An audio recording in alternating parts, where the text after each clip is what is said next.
Different domains कहाँ-कहाँ पे हम यूज़ कर सकते हैं, तो रियल एस्टेट में प्रॉपर्टी प्राइसिंग के लिए हम इसका मीडियन हाउस प्राइस यूज़ करते हैं। क्यों? क्योंकि अलग-अलग प्रॉपर्टीज़ होती है, अलग-अलग रेट्स होते हैं। कोई प्रॉपर्टी बहुत एक्सपेंसिव भी होती है वहाँ पे कोई एक प्लेस में।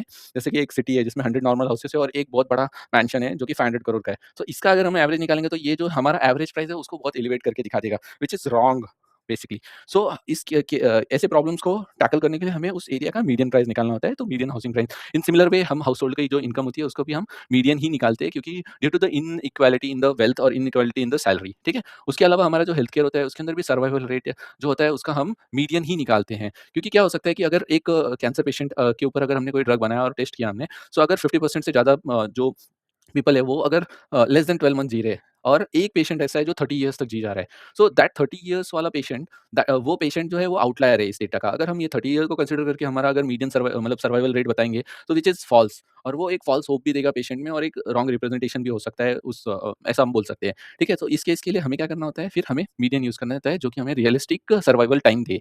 ठीक है? इसके अलावा हमारा जो डिलीवरी पार्टनर्स या फिर ई-कॉमर्स साइट्स होते हैं, जैसे अमेज़न डिलीवरी, फ्लिपकार्ट, ये सारे होते हैं, तो उसमें हम जो भी टाइम यूज़ करते हैं डिलीवरी टाइम, वो मीडियन ही होता है, क्योंकि एक आध प्रोडक्ट ऐसे होते हैं हमारे पास जो कि जो नॉर्मल टाइम के कंपेयर में ज़्यादा लेते हैं और वो ज़्यादा लेने की वजह से हमारा थोड़ा-सा मतलब उनका जो एलिवेटेड डिलीवरी टाइम दिखता है, व्हिच इज़ रॉन्ग। सो इस हिसाब से हम ये मीडियन को यूज़ कर सकते हैं।